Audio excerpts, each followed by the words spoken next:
November 3, 2025 is the date when LinkedIn starts using your data to train their AI.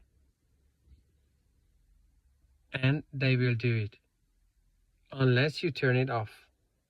You can turn it off in the settings. I'm going to share you with the link.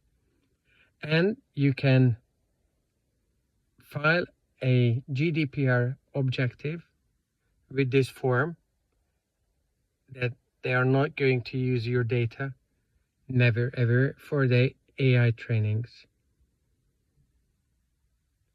So please share this video with everyone who are on LinkedIn in the European Union, in Canada, in Hong Kong, and the EEA, which is the European Economic Area, which doesn't include Switzerland, and Switzerland as well.